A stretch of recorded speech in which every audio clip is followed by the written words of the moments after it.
Welcome to Pankaj commerce classes. आप सभी state Bihar aspirants का एक बार फिर से हमारे चैनल पर स्वागत है। आज हम आपके लिए लेकर के आए हैं प्रैक्टिस सेट 9 जो है इनकम टैक्स, और इसमें हैं वो 30 क्वेश्चंस जो कि आपके लिए हेल्पफुल होने वाले हैं। तो आइए हम स्टार्ट करते आज का सेशन। हमारा फर्स्ट क्वेश्चन है, एक करदाता की करमुक्त आय शामिल होती है। Exempted income of an SSC will be included in the head. Option देखिए, ए व्यवसाय एवं पेशे के लाभ शीर्षक में, बी पूंजी लाभ शीर्षक में, सी अन्य साधनों से आय शीर्षक में, डी किसी भी शीर्षक में नहीं। Profits of business and profession, capital gain, income from other sources, not in any head. तो देखिए, कहते हैं कि एक करदाता की मुक्त आय, कर मुक्त आय जो भी एसएससी की है, तो वो किसी भी शीर्षक में नहीं कर योग्य होती है, क्योंकि जब उसकी कर योग्य आय ही नहीं है तो कहाँ पे वो टैक्सेबल होगी। तो जो इसका राइट आंसर हो जाएगा वो होगा डी। नेक्स्ट क्वेश्चन है कि आयकर अधिनियम 1961 की किस धारा में आयकर से मुक्त आयों का उल्लेख किया गया। देखिए, एग्जेम्प्टेड इनकम जो कि आप अगर अपने सिलेबस में देखें तो एग्जेम्प्टेड इनकम से रिलेटेड सिलेबस में दिया हुआ और उससे रिलेटेड क्वेश्चंस आने वाले हैं। तो यहाँ पर क्वेश्चन किया गया है कि 1961 की अधिनियम के इनकम टैक्स की किस धारा के अंतर्गत एग्जेम्प्टेड इनकम को दिया है। तो उसमें का जो राइट आंसर की सारी एग्जेम्प्टेड इनकम कहाँ पे दी हुई है, धारा 10 के तहत। तो यहाँ पे ऑप्शन देखिए, धारा 10, धारा 88, धारा 80 और इनमें से कोई नहीं। यानी कि under which section of IT act 1961 exempted incomes have been mentioned. तो इसका राइट आंसर होगा वो है धारा 10, A is the right answer. Next question है कि साझेदारी फर्म की आय में साझेदार का भाग होगा। Share of partner in the income of partnership firm shall be. Option देखिए, ए कर योग्य होगी, बी कर मुक्त है, सी पूर्णतया कर मुक्त है, डी आंशिक कर मुक्त है। टैक्सेबल, एग्जेम्प्टेड, फुली एग्जेम्प्टेड और पार्सली एग्जेम्प्टेड। तो इसका जो राइट आंसर है वो क्या है कि साझेदारी फर्म की आय में साझेदार का भाग कर योग्य होगा। A is the right answer, that is taxable. Next question देखिए, खोए हुए कुत्ते को ढूंढने पर 1,10,000 का इनाम घोषित किया गया। मिस्टर शाह ने उसे खोज लिया और इनाम की रकम प्राप्त की। ऐसी प्राप्ति क्या होगी। An award of ₹10,000 was announced for tracing a missing dog. Mr. C traced the dog and received the awarded amount. Such receipt shall be। तो पहली चीज ऑप्शन देख लेते हैं, पूर्णतया कर योग्य है, बी आकस्मिक आय है, सी पूर्णतया कर मुक्त है, डी इनमें से कोई नहीं। Fully taxable, casual income, fully exempted, none of this. तो देखिए, यहाँ पर जो मालिक के द्वारा इनाम घोषित किया गया तो उसके बारे में सबको मालूम था। तो यहाँ आकस्मिक आय तो बिल्कुल भी नहीं होगी, और ये इनकम हुई है तो मिस्टर सी की यानी कि जो इनकम हुई है तो ये टैक्सेबल होगी, और इसका राइट आंसर हो जाएगा पूर्णतया कर योग्य यानी कि फुली टैक्सेबल होगी। नेक्स्ट क्वेश्चन देखिए, संसद सदस्य को प्राप्त होने वाला दैनिक भत्ता जो डेली अलाउंस ये संसद सदस्य पार्लियामेंट के मेंबर्स को मिलता है, तो ये क्या होगा। ऑप्शन देखिए, कर मुक्त होगा, एग्जेम्प्टेड होगा, बी कर के उद्देश्य से कुल आय में जोड़ी जाने वाली है यानी कि to be included in the total income for tax purpose, C कर योग्य है, टैक्सेबल, डी इनमें से कोई नहीं, नन ऑफ दीज। तो इसका जो राइट आंसर होगा कि ये पूरी तरह से क्या है, कर मुक्त है। यहाँ पे राइट आंसर हो जाएगा ए, दैट इज कर मुक्त यानी कि एग्जेम्प्टेड। नेक्स्ट क्वेश्चन है कि एक शिक्षण संस्था जिसका उद्देश्य लाभ कमाना नहीं है कि आय किस धारा के अंतर्गत कर मुक्त है। The income of an educational institution of non profit motive. देखिए, जो नॉन प्रॉफिट मोटिव के हैं तो वो किसके अंतर्गत एग्जेम्प्ट होंगे। तो यहाँ ऑप्शन देखिए, 1023C, 1080G, सी 1010B और डी 1023D। तो इसका जो राइट आंसर होगा वो हो जाएगा A, that is 1023C। Next question है कि निम्नलिखित में से कौन सी आय कर मुक्त है। इनमें से कौन सी आय कर मुक्त है। State which of the following income is exempted from tax. Agriculture income in Kolkata, Kolkata में कृषि से आय, सरकारी प्रतिभूतियों पर ब्याज, इंटरेस्ट ऑन गवर्नमेंट सिक्योरिटीज, वेतन से आय, इनकम फ्रॉम सैलरीज, और डी है पूंजीगत लाभ, कैपिटल गेन। तो याद रखिए हमेशा, एग्रीकल्चर इनकम इंडिया के अंतर्गत कहीं पर भी होती है और वो जमीन भारत में सिचुएटेड है तो एग्जेम्प्टेड होगी, और राइट आंसर हो जाएगा ए, कोलकाता में कृषि से आय बाकी सारी चीज़ें टैक्सेबल हैं। नेक्स्ट क्वेश्चन है, करदाता के डाकघर एकल बचत खाते पर ब्याज की रकम की करमुक्त सीमा निम्नलिखित है। इंटरेस्ट ऑन से single saving account in post office exempted up to the following limit. तो एग्जेम्पशन कितनी दी गई है, देखिए इसमें करदाता की जो भी एसएससी की अगर सेविंग अकाउंट से इनकम है वो डाकघर में हो चाहे बैंक में हो, तो डाकघर की यहाँ बात करी गई। तो ऑप्शन देखिए 7,000, बी 8,000, सी 3,500, डी इनमें से कोई नहीं, यानी कि इसका जो राइट आंसर हो जाएगा वो हो जाएगा सी, दैट इज 3,500 तक एग्जेम्प्टेड है। नेक्स्ट क्वेश्चन है, एक व्यक्ति आय प्राप्त कर सकता है, एन इंडिविजुअल में गेट इनकम कहाँ पे प्राप्त कर सकता है, इंडिया के अंदर में, बी ऑप्शन भारत के बाहर आउटसाइड इंडिया, सी भारत में तथा भारत के बाहर in India as well as outside India, D कहीं भी नहीं, नो हो यार। तो यहाँ पे राइट आंसर है कि कोई भी व्यक्ति जो कि आय प्राप्त कर सकता भारत में तथा भारत के बाहर, C is the right answer. Next question है, करदाता की निवासी स्थिति प्रत्येक वर्ष क्या होगी। निवासी स्थिति की बात करें तो रेजिडेंशियल स्टेटस है, 3 तरह से रेजिडेंशियल स्टेटस होता है। एक होता है ऑर्डिनरी रेजिडेंट, ऑर्डिनरी रेजिडेंट के पार्ट हो जाते हैं, रेजिडेंट के 2 पार्ट होते हैं, ऑर्डिनरी रेजिडेंट और नॉट ऑर्डिनरी रेजिडेंट। दूसरा क्या होता है, नॉन रेजिडेंट होता है। तो ये तीनों ही स्थिति हो सकती हैं और ये यानी कि उसकी अपनी निवासी स्थिति के साथ में बदलती रहती है। तो निवासी स्थिति प्रत्येक वर्ष क्या हो सकती है, बदल सकती है। ऑप्शन देखिए, बदल सकती, नहीं बदलेगी, निश्चित बदलेगी, इनमें से कोई नहीं। May change, will not change, will certainly change, none of these. तो इसका जो राइट आंसर है वो है बदल सकती है, क्योंकि वो उसके ऊपर डिपेंड करता है। अगर वो जो सारी कंडीशंस हैं, नंबर ऑफ डेज जो दिए हुए हैं बेसिक कि हाँ 182 डेज या जो भी चीज़ें दी हुई, अगर वो फॉलो करता है तो उसके हिसाब से या नहीं फॉलो करने के हिसाब से उसकी निवासी स्थिति बदल सकती है। नेक्स्ट क्वेश्चन, एक व्यक्ति जो किसी गत वर्ष में निवासी अगले वर्ष गत वर्ष में होगा, an individual who is residence in India previous year in the next previous year he shall be. तो कहते हैं ऑप्शन देखिए, असाधारण निवासी, बी अनिवासी, सी निवासी, मतलब not ordinary resident, non resident, resident, D तीनों में से कोई भी एक। तो जाहिर सी बात है कि अगर इसकी अपनी रेजिडेंशियल स्टेटस की जो कंडीशंस हैं वो अप्लाई हो जाएंगी। ज़रूरी नहीं कि कोई भी व्यक्ति जो कि प्रीवियस ईयर में या प्रीवियस ईयर के ठीक पिछले साल में वो निवासी रहा हो तो अगले साल भी निवासी रहे, उसमें कुछ भी बदलाव हो सकता है। राइट आंसर हो जाएगा D, any one of the 3। Next question है, एक भारतीय नागरिक जो गत वर्ष में रोजगार हेतु विदेश जाता है, उसे निवासी होने के लिए भारत में कम से कम ठहरना होगा। A citizen of India who goes abroad for the purpose of employment, he must stay in India to become resident at least। कहते हैं भारतीय नागरिक है जो कि गत वर्ष में रोजगार हेतु विदेश जाता है और निवासी होने के लिए भारत में कम से कम कितने दिन ठहरना होगा।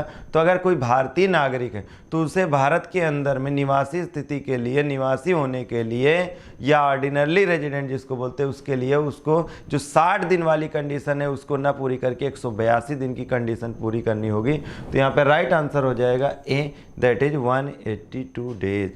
और नेक्स्ट क्वेश्चन है, एक भारतीय नागरिक को जो गत वर्ष में भारत आया, भारत का निवासी बनने के लिए भारत में गत वर्ष कितने दिन रहना अनिवार्य है। तो यहाँ पर सेम क्वेश्चन है, थोड़ा सा चेंज हुआ है कि an Indian who is citizen of India and who comes to India during the previous year must stay for how many days in India during the previous year to acquire residential status in India. Option देखिए 182 days, B 365 days, C 60 days, D 90 days. तो right answer हो जाएगा ए, 182 days. Next question है कि व्यक्ति की कुल आय का निर्धारण होने का आधार है the basis of determination of total income of person is. Bharat में उसकी नागरिकता यानी कि his citizenship in India, Bharat में उसकी निवासी स्थिति, his residential status in India, Bharat में उसकी नागरिकता एवं निवासी स्थिति दोनों, his citizenship and residential status in India both, D उपर्युक्त में से कोई नहीं, नन ऑफ द अबव। तो व्यक्ति की कुल आय के निर्धारण करने में सिर्फ और सिर्फ उसकी निवासी स्थिति भारत में क्या है, इसी को लेकर के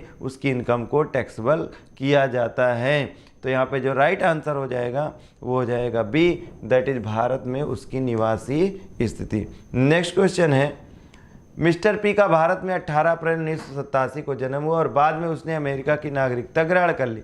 उसके ना तो माता पिता और ना ही दादा दादी का जन्म अविभाजित भारत में हुआ।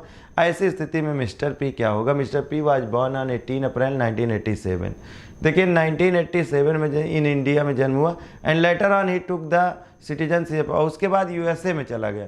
देखिए जन्म उसका हुआ लेकिन उसके दादा दादी, और ये लिखा हुआ है कि ना तो उसके माता पिता और ना ही दादा दादी का जन्म अविभाजित, यानी कि जो पहले भारत और पाकिस्तान दोनों एक साथ था तब की बात कर रहे हैं कि उसमें नहीं हुआ था। ऐसी स्थिति में पी क्या होगा? ऑप्शन देखिए, भारतीय मूल का व्यक्ति या भारत का नागरिक, सिटीजन ऑफ इंडिया। सी, एक विदेशी व्यक्ति, ए फॉरेन नेशनल। डी, इनमें से कोई नहीं, नन ऑफ दीज। तो देखिए भारतीय मूल का नागरिक होने के लिए, भारतीय मूल का व्यक्ति होने के लिए ज़रूरी है कि या तो अनडिवाइडेड इंडिया में उसके दादा दादी या परदादा परदादी का जन्म हुआ हो, ठीक है। तो यहाँ पर ऐसा लिखा कि उसका तो जन्म हुआ लेकिन उसके ना तो माता पिता और ना ही दादा दादी का जन्म अविभाजित भारत में हुआ। तो ऐसी स्थिति में पी क्या होगा? तो यहाँ पर राइट आंसर हो जाएगा पी, एक विदेशी व्यक्ति होगा। C is the right answer. Next question देखिए, भारत में प्राप्त या प्राप्त समझी जाने वाली आय किस श्रेणी के करदाता के लिए कर योग्य? इनकम रिसीव्ड इन इंडिया और deem to be received in India. तो देखिए जो भारत में प्राप्त या प्राप्त हुई समझी जाए, भारत में उपार्जित या अर्जित या उपार्जित हुई समझी जाए। तो देखिए प्राप्त या प्राप्त हुई समझी जाए, ऑप्शन देखिए सभी करदाता ऑल एसएससीज के लिए, बी निवासी के लिए, रेजिडेंट्स के लिए, सी असाधारण निवासी के लिए, नॉट ऑर्डिनरी रेजिडेंट्स, और डी अनिवासी करदाताओं के लिए, नॉन रेजिडेंट एसएससी। तो इसका जो राइट आंसर हो जाएगा वो होगा ए, दैट इज ये सभी करदाताओं के लिए टैक्सेबल होगी। नेक्स्ट क्वेश्चन देखिए, निवास स्थान के आधार पर करदाताओं को कितने श्रेणी में बांटा गया? On the basis of residence the assessees are divided into how many categories? तो ऑप्शन देखिए ए 2, बी 3, सी 4, डी 5। तो इसका जो राइट आंसर हो जाएगा वो होगा बी, ये 3 कैटेगरी में बांटा गया है, जिसको बोलते हैं ordinary resident, not ordinary resident और नॉन रेजिडेंट। नेक्स्ट क्वेश्चन है, एक सरकारी कर्मचारी को जो भारत का नागरिक है विदेश में सेवा करते समय भारत सरकार द्वारा दिया गया वेतन। अगर कोई भी सरकारी कर्मचारी है India to an Indian citizen for services outside India, तो कहते हैं ऑप्शन ए भारत में कर योग्य नहीं है, is not taxable in India, B Bharat में कर योग्य है, is taxable in India, C कर की दर निर्धारित करने हेतु कुल आय में शामिल किया जाएगा, is includable in the total income for tax purpose, D उपरोक्त में से कोई नहीं, नन ऑफ द एबव। तो इसका जो राइट आंसर है वो हो जाएगा कि भारत में कर योग्य है, B is the right answer, is taxable in India. Next question देखिए, वेतन शीर्षक में निम्नलिखित में से किस करदाता की आय कर योग्य होगी? Which of the following SSC incomes is taxable under the head salaries? तो देखिए वेतन शीर्षक के अंतर्गत सिर्फ और सिर्फ ऐसे करदाता जो कि सैलरीड इनकम वाले उन्हीं की जो सैलरी होती है टैक्सेबल होती है। तो ऑप्शन देखिए, वेतनभोगी कर्मचारी, बी व्यवसायी, सी निर्माता, वकील यानी कि salaried employ, businessman, manufacturer and advocate. तो जो राइट आंसर हो जाएगा वो होगा ए, दैट इज वेतनभोगी कर्मचारी, सैलरीड एम्प्लॉय। नेक्स्ट क्वेश्चन है, वेतन शीर्षक में आय कर योग्य होने के लिए आवश्यक है for being the income taxable under the head salaries it is essential to. Option देखिए, ए नियोक्ता व कर्मचारी में संबंध का ना होना, no relation between employer and employee, B नियोक्ता व कर्मचारी में संबंध का होना, relation between employer and employee, C कर्मचारी द्वारा केवल नगद प्राप्त करना, receipt of only cash salary by employee, और डी दिया हुआ कर्मचारी द्वारा नियोक्ता से केवल सुविधाएं प्राप्त करना, receipt of only purchased by employ. तो देखिए यहाँ पर सैलरी हेड के अंतर्गत कर्मचारी और नियोक्ता यानी कि एम्प्लॉयर और एम्प्लॉय का रिलेशन होना जरूरी है, तभी उसकी सैलरी को इस हेड में टैक्सेबल किया जाता है। आप देखेंगे कि एमपी एमएलएज की सैलरी को कभी भी सैलरी हेड में टैक्सेबल नहीं किया जाता है, उनको ले जाया जाता है इनकम फ्रॉम अदर सोर्सेज में, और वो अदर सोर्सेज के अंतर्गत आते हैं। तो यहाँ पे जो राइट आंसर हो जाएगा वो भी कि यहाँ पर नियोक्ता व कर्मचारी का संबंध होना अनिवार्य है, B is the right answer. Next question है, कर्मचारी को प्राप्त करमुक्त वेतन का आशय है tax free salary received by the employ means, यानी कि कर्मचारी को सैलरी जो प्राप्त हो रही है उस पर उसे कोई टैक्स नहीं देना। लेकिन ये बात साफ है कि अगर उसे नहीं टैक्स देना तो इसका मतलब किसी ने उसकी जगह पर टैक्स दिया।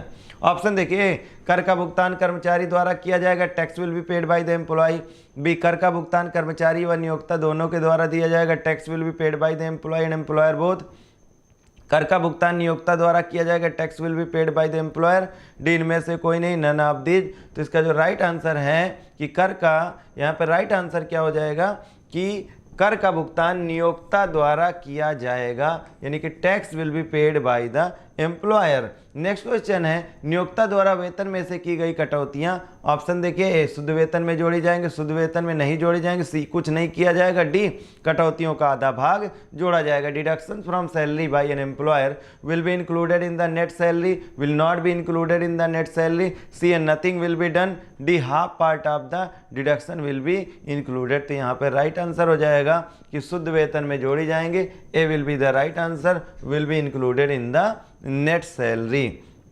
नेक्स्ट क्वेश्चन है मृत कर्मचारी की विधवा को अप्राप्त वेतन कर योग्य होगा। Salary to a widow of a deceased employee shall be taxable. याद रखिए, भले ही एम्प्लॉय को सैलरी कहाँ पर उसकी सैलरी टैक्सेबल होती रही है सैलरी हेड के अंतर्गत, लेकिन अगर कोई भी विडो है, विधवा है और उसको पेंशन मिल रही है, तो अगर उनको जो प्राप्त वेतन है वो कहाँ पे टैक्सेबल होगा। ऑप्शन देखिए, वेतन शीर्षक में under the head salary, B व्यवसाय या पेशे से आय शीर्षक में under the head income from business और प्रोफेशन, सी अन्य साधनों से आय में under the head income from other sources, और डी है इसमें से कोई नहीं, नन ऑफ दीज। तो इसका जो राइट आंसर हो जाएगा ये हो जाएगा सी, दैट इज अन्य साधनों से आय। तो याद रखिए आप कि विधवा पेंशन या विधवा को प्राप्त होने वाला वेतन वो कर योग्य कहाँ पे हो जाएगा, under the head income from other sources, वो कभी भी सैलरी हेड में नहीं आएगा। नेक्स्ट क्वेश्चन देखिए, कर्मचारी का बकाया वेतन होता है arrears of salary of employees. A कर योग्य टैक्सेबल, बी कुछ कर योग्य पार्सली टैक्सेबल यानी कि अंशतः कर योग्य, और सी कर मुक्त एग्जेम्प्ट, डी इनमें से कोई नहीं, नन ऑफ दीज। तो राइट आंसर हो जाएगा ये कर योग्य होगा, A will be the right answer. Next question, एक कर्मचारी को प्राप्त शिक्षा भत्ता कर मुक्त है, education allowance received by the employee tax free.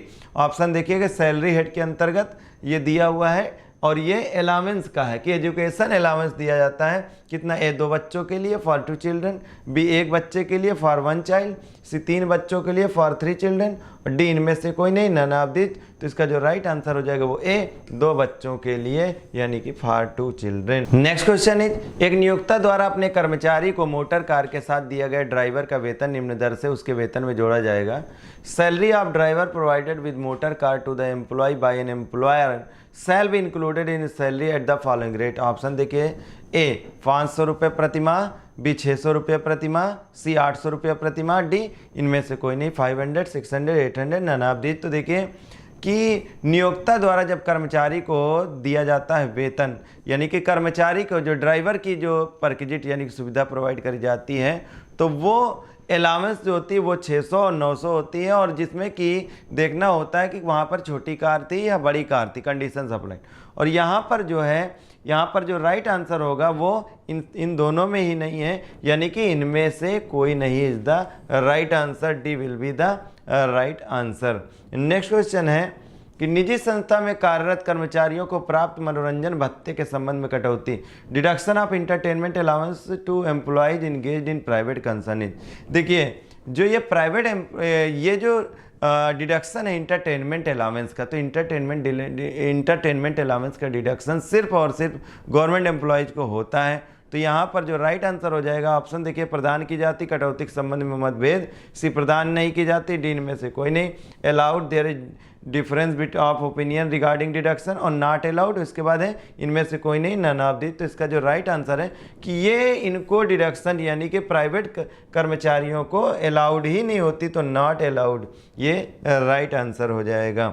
Next question है कि एक सरकारी कर्मचारी को प्राप्त, अब देखिए यहाँ पर बात करी जा रही है कि सरकारी कर्मचारी आ गया तो अलाउंस उसको प्राप्त हो रही है, और एग्जेम्प्टेड उसकी कितनी रहेगी, प्राप्त मनोरंजन भत्ते की कटौती की अधिकतम राशि, the maximum amount for deduction of entertainment allowance to government employees. Option देखिए 5000, बी 7500, सी वेतन का 1/5, डी बिल्कुल नहीं। तो देखिए इंटरटेनमेंट अलाउंस जो 16(2) के तहत होता है टैक्सेबल, तो इसमें क्या है कि 5000 और ये वेतन का 1/5 और जो अमाउंट दिया होता है इंटरटेनमेंट अलाउंस, उन दोनों में जो कम होता है वही टैक्सेबल होता है।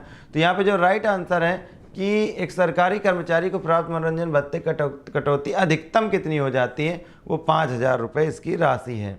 नेक्स्ट क्वेश्चन है आवागमन भत्ता जो करदाता कर्मचारी को अपने आवास से, देखिए यहाँ पर क्वेश्चन किया गया है कि एम्प्लॉय को अपने घर से और जहाँ आवास से लेकर के और फैक्ट्री के गेट तक, यानी कि जहाँ पर काम होगा वहाँ तक आने और जाने के लिए व्ययों की पूर्ति हेतु दिया जाता है, जो भी वो किस सीमा तक कर मुक्त है। पढ़ लेते हैं। Transport allowance granted to an employee to meet his expenditure for the purpose of commuting between place of his residence and place of his duties exempt up to which limit, यानी किस लिमिट तक। तो option देखिए ए 1600 रुपये प्रति माह 1600 per month, B 800 रुपये प्रति माह 800 पर मंथ, सी 6000 रुपये प्रति माह 6000 रुपये 6000 पर मंथ, डी इनमें से कोई नहीं, नन ऑफ दीज। तो इसका जो राइट आंसर हो जाएगा वो हो जाएगा डी कि इनमें से कोई नहीं, none of these. Next question और आज का हमारा ये लास्ट क्वेश्चन है कि मनोरंजन भत्ते के लिए छूट का अधिकार निम्नलिखित कर्मचारी से संबंध है। Entitlement for deduction of entertainment allowance refers to following employees. Option देखिए सरकारी कर्मचारी, गवर्नमेंट एम्प्लॉयज, बी गैर सरकारी कर्मचारी, प्राइवेट एम्प्लॉयज या non government employees, C A और बी दोनों, और डी इनमें से कोई नहीं। तो याद रखिए कि मनोरंजन भत्ते के लिए जो छूट का अधिकार है वो सिर्फ गवर्नमेंट एम्प्लॉयज के लिए होता है। A will be the right answer. और आज की अब जरूरी आपको इन्फॉर्मेशन कि अगर अभी तक आपने हमारी टेस्ट नहीं लिया, फ्री टेस्ट आपने नहीं दिया है, तो हमारे इस वीडियो के नीचे डिस्क्रिप्शन बॉक्स है, वहाँ पर जा कर के आप फ्री टेस्ट दे सकते हैं। और अगर आपको वो टेस्ट पसंद आता है तो आपके लिए है हमारे पास में टेस्ट सीरीज जो कि स्टेट बिहार के लिए स्पेशली बनाई गई है। और इसमें आपको ये 100% मैं आश्वासन देता हूँ कि इसमें ऐसे क्वेश्चन दिए हुए जो कि आपके एग्ज़ाम में आपको ज़रूर मिलेंगे और इससे आपको लाभ होगा। किसी ने ठीक ही कहा है कि practice makes a man perfect. तो लास्ट टाइम पे जब आप टेस्ट सीरीज से प्रैक्टिस करेंगे तो आपकी सफलता के चांसेस और ज़्यादा हो जाते हैं। So that was all for today. Thanks for watching.